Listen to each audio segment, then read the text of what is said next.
the Naval Air Station at Ford Island. How close were the bombs falling to your hangar? Within 100 yards. He hightailed it to a nearby ditch for cover. And when I first went in it, I'm laying on the bottom of it. And another fella come jumping in right on top of me, laying on top of me. And he was saying Hail Marys as fast as he could say them. And then I said, well, that takes care of that part. I don't have to do that. But then a Japanese pilot spotted him. This fella says, well, you might as well turn over and watch this. Dumb me, I turn over. I said, looking up, I'm looking up at a dive bomber coming down. Straight at you. Oh, yeah. Banked out over the airfield and looked right down in the ditch. And I could look him right in the eye. Hangar 79, just one down from where Dick was, still bears the scar. The bullet holes in its bright blue window panes remain, reminders of the serenity shattered on a quiet Sunday morning. Were you mad? Were you angry? Confused? I don't really recall whether I was angry or not. A lot of people asked me if I was scared, and I'm sure I was. If I wasn't, something wrong with me. Scores of planes were bruised and battered. At the Army Air Corps' Hickam Airfield nearby, the Japanese assault continued. Parked wingtip to wingtip, nearly every American warbird was incinerated before ever taking flight. But Japan's real target was Battleship Row. The Utah is shown capsized and partially sunk. Within minutes, the California was sinking, and the Oklahoma had also capsized, trapping hundreds in her hull. The whole side of Battleship Row, clear down to the Arizona, it's covered with flames. The people in the water, swimming, trying to get out. It was a terrible, terrible scene.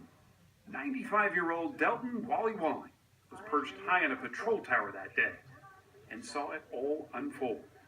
Can you imagine how I'm feeling now when I'm watching my great Navy stuffed down my throat? I'm devastated. Man. And it got worse. Not far away, the Shaw, a destroyer, exploded with such ferocity it sent pieces flying a half-mile away. A moment captured in this iconic photograph. That almost knocked us off of the tower. But it was the Arizona that got the worst of it. Hit by armor-piercing bombs, it too exploded, killing 1,177. The single largest loss of life in American naval history. Her hull is still in the mud where she sank. The Arizona remains the final resting place for most of her crew, including 23 sets of brothers, family dying shoulder to shoulder in a war that hadn't even been declared. When we talk to people, they will say, oh, my father or my grandfather wouldn't tell us anything until he was 60 or 70 years old. They were told to forget about it, to just get on with their lives and forget it. Craig Nelson spent the last 5 years compiling one of the most recent accounts of Pearl Harbor, published by Simon & Schuster, a CBS company. December 7th, 1941, he says, was arguably just as pivotal to our identity as the 4th of July, 1776.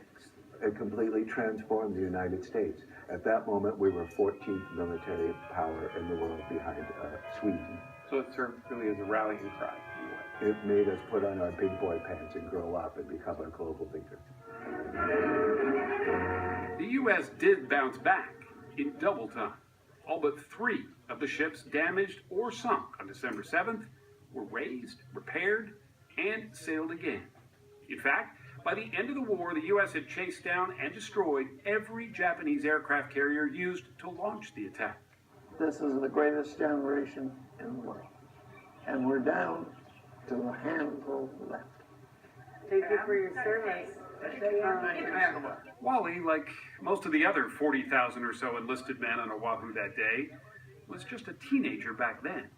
But history's clock is relentless. I see their faces right before me and know they're gone.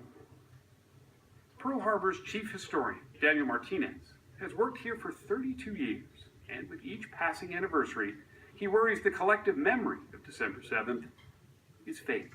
Most of the young people that come here don't have a clue what happened at this place. They don't even know who won the war. How will we remember World War II after they're gone? This was a